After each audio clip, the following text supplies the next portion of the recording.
సమరం హెల్త్ ఛానల్కు స్వాగతం.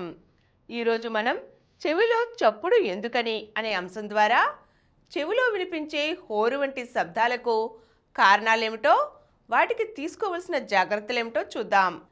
గుండె చప్పుడును పోలిన శబ్దం చెవిలో కూడా వినిపిస్తూ ఉంటుంది. నిశ్శబ్దంగా కూర్చుని ఉన్నప్పుడు లేదా పడుకుని ఉన్నప్పుడు చెవిలో గుండె చప్పుడుతో సమానమైన శబ్దం వినిపిస్తూ ఉంటుంది. దీన్ని పల్సటైల్ టిండిటస్ అంటారు.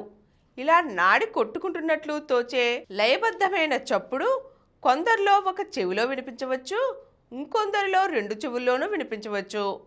మెడ, తలలోని రక్తనాళాల్లో రక్త ప్రవాహం ఫలితమే ఈ చప్పుడు. అలాంటి చప్పుడు వెనుకున్న కారణాలు ఏమిటంటే వినికిడి లోపం, మధ్య చెవిలో ఇన్ఫెక్షన్ లేదా ఇన్ఫ్లమేషన్ లేదా ద్రవం పేరుకుపోవడం వల్ల వినికిడి లోపం తలెత్తవచ్చు. కొన్ని సందర్భాలలో వినికిడికి తోడ్పడే చెవిలోని చిన్న ఎముకల్లో సమస్యలు తలెత్తడం వల్ల వినికిడి తగ్గవచ్చు. ఈ రకమైన వినికిడి లోపం అంతర్గతంగా తలలో శబ్దాలను కూడా తీవ్రతరం చేస్తుంది.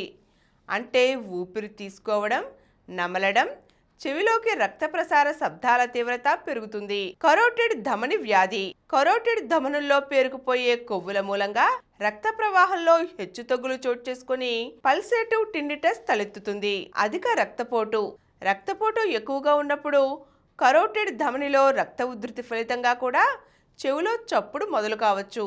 రక్తనాళ సమస్యలు. రక్తనాళంలో అవకరాలు, ధమనికి సిరకు మధ్య అసాధారణ సంబంధం ఏర్పడి ఉండడం, ధమనులు మెలితిరిగి ఉండడం లేదా కర్ణబేరు వెనుక ఉండే రక్తనాళాల మీద కణుతులు పెరగడం వల్ల కూడా చెవిలో చప్పుళ్లు వినిపించవచ్చు. ఎక్కువ సందర్భాలలో పల్సేటివ్ టిండిటస్ గురించి కంగారు పడవలసిన అవసరం ఉండదు. కానీ దానంతటది తగ్గిపోకుండా వారాల తరబడి వేధించే స్థాయికి చేరుకుంటే తప్పనిసరిగా వైద్యులను కలవవలసిందే. ఈరోజు మనం చెవిలో చప్పుడు ఎందుకు వస్తుందో కారణాలేమిటో తెలుసుకున్నాం కదండి. మరో చక్కని అంశంతో మళ్ళీ కలుద్దాం.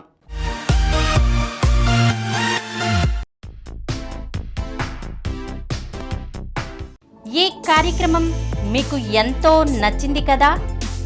ఇటువంటి మరిన్ని వీడియోల కోసం అనతి కాలంలోనే 20 కోట్ల వ్యూస్ సాధించిన సమరం ఛానల్ సమర్పించు సమరం హెల్త్ ఛానల్కు సబ్స్క్రైబ్ చేయండి, లైక్ చేయండి, మీ ఫ్రెండ్స్కి షేర్ చేయండి. అలాగే ప్రక్కనున్న గంట సింబల్ని ప్రెస్ చేయడం మర్చిపోకండి.